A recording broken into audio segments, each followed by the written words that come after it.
E aí galera, beleza? Quem fala é o Gamerspace e dessa vez eu tô trazendo pro canal um vídeo de mod também, né?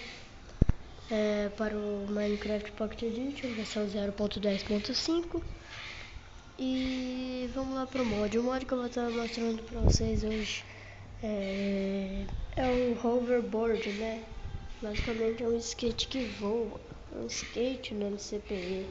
Sim, e eu tô trazendo uma para 0.10.5 porque a minha 0.11 não tava dando, beleza galera? Então eu tô trazendo aqui mesmo. Eu sei que tem gente que não tem a 0.11, né?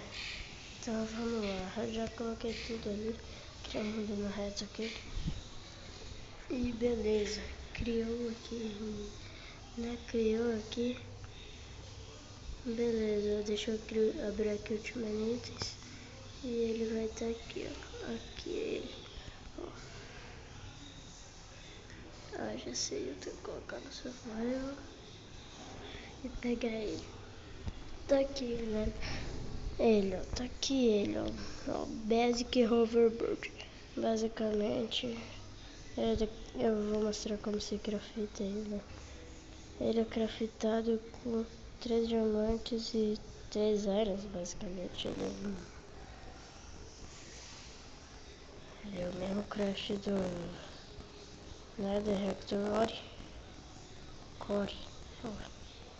É a mesma coisa. Não, mas então, deixa eu colocar esse Josh aqui.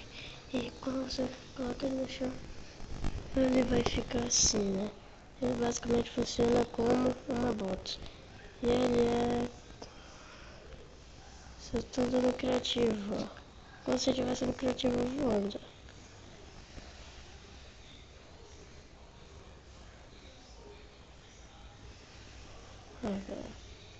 E basicamente quando você vai andando, deixa eu subir aqui, vai saindo esse foguinho, né?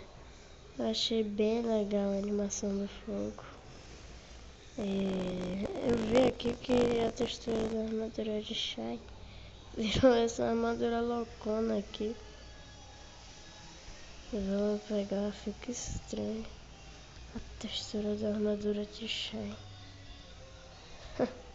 Olha aí, cara. Ó, a Shine.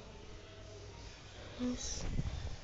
Mod é esse, galera. Se você gostou, clique aí no botão de gostei, adicione favoritos para ajudar a divulgação do canal, ajudar a divulgar aí. E muito obrigado. O mod foi esse, o meu que eu tô doidão ali.